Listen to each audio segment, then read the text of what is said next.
Dans cette vidéo, je vais vous instruire sur comment éviter le piège de la mortalité en masse de vos sujets.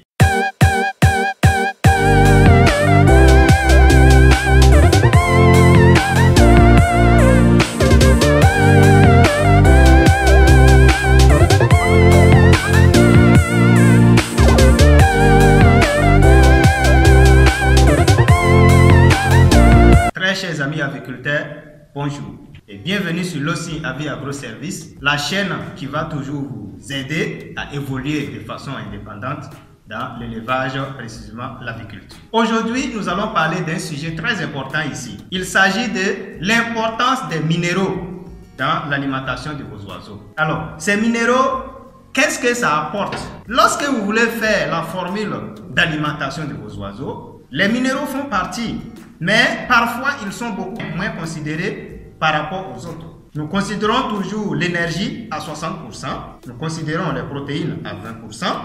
Et où est la place des minéraux dans tout ça? Les minéraux généralement sont considérés entre 2% et 3% maximum, du moment où ils sont un élément très clé pour le maintien en forme, en vie, en santé de vos oiseaux. Qu'est-ce qu'il faut voir ici? Alors, les minéraux, lorsqu'on parle des minéraux, on parle déjà de la santé de façon globale de vos oiseaux. Et cette santé, les oiseaux acquièrent cette santé-là comment? Nous voyons généralement le calcium. Imaginez que votre poulet ou encore vos poussins à la phase démarrage manquent de calcium ou bien manquent de phosphore ou encore qui manquent d'acide aminé ou encore qui manquent de zinc.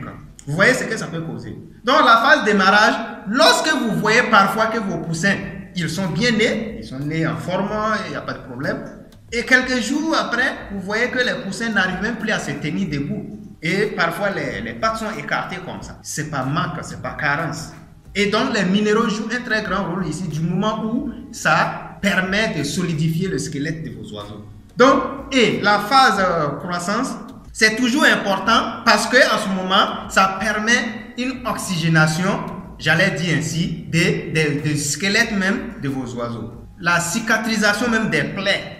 Par exemple, imaginez que vos oiseaux souffraient de la variole aviaire. La variole aviaire, c'est toujours manifesté par des boutons. Et si jamais ces boutons n'arrivent pas à bien se cicatriser, et donc vous voyez que lorsque vos poussins ont une carence, alors ça va jouer directement sur vos oiseaux. Voilà pourquoi vous devrez apporter nécessairement, j'allais même dire obligatoirement, les minéraux dans l'alimentation de vos oiseaux lorsque vous voulez vraiment réussir à 100% dans votre activité agricole. Donc, lorsque vous prenez la phase démarrage, alors vous avez besoin des minéraux tels que le calcium pour pouvoir solidifier le squelette de vos oiseaux. Vous avez besoin du phosphore, vous avez besoin du zinc, vous avez besoin de beaucoup d'autres éléments, du calcium et autres. Donc, les minéraux, lorsqu'on veut les citer, je ne peux pas finir de les citer. Les vitamines.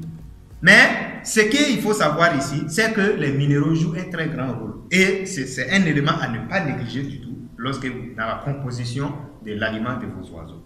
Et lorsque vous prenez maintenant la phase finition, au moment où les oiseaux commencent à vouloir pondre, la poule qui casse ses œufs et qui consomme le contenu, vous savez pourquoi? C'est par manque de minéraux. Et puisqu'elle est en carence, elle va consommer ce qui est là pour combler le vide. Et donc la poule va commencer, lorsqu'elle pond, elle va commencer à casser les œufs et consommer le contenu. Ça, c'est un premier point. Alors, le deuxième point, c'est que parfois, vous pouvez voir une poule qui pond et l'œuf en question n'a pas de coquille. Lorsque vous touchez ça, alors c'est mou. C'est par manque de minéraux, j'allais dire par manque de calcium. Alors, pas de coquillage et donc, la poule pond et ce œuf-là, un œuf qui n'a pas de coquille, bon, ça veut dire déjà que ce œuf-là ne peut pas être destiné à la reproduction ou encore à l'éclosion. Alors, c'est comme si c'est une perte pour vous. Tout ça, il faut prendre ça en compte. Le picotement, parfois on dit ça, c'est toujours ça. Et il arrive même des fois où, lorsqu'ils arrivent à blesser un des leurs, ils peuvent le consommer sa chair, le tuer. Et ça aussi, c'est un élément, lorsque vous n'avez pas suffisamment d'éléments nutritifs à compléter avec l'aliment, ça peut arriver. Donc vous voyez, dans l'ensemble, plusieurs éléments sont mis en compte ici, sont pris en compte ici, afin que vous puissiez gérer facilement. Donc, ça y va de la santé de vos oiseaux, de la formation même de leur squelette et de l'oxygénation. Il y a beaucoup de maladies qui sont, comme je peux citer ici, et qui sont liées à la respiration, difficultés de respiration. Alors, très chers amis agriculteurs, je ne suis pas un vétérinaire, je ne suis pas non plus un docteur, mais c'est par expérience, à ce qui me concerne, j'ai beaucoup fait des recherches et par expérience aussi, puisque je ne suis plus un nouveau dans le domaine, alors c'est dans ça que je me suis dépêché pour pouvoir trouver des solutions à certains problèmes qui me dérangeaient, qui me fatiguaient beaucoup, et c'est dans ça que j'ai pu trouver toutes ces solutions. Alors sachez que lorsque vous voulez vraiment écouter mes conseils, alors il faut savoir que c'est quelqu'un qui est expérimenté qui vous parle. Alors prenez tout ça en compte.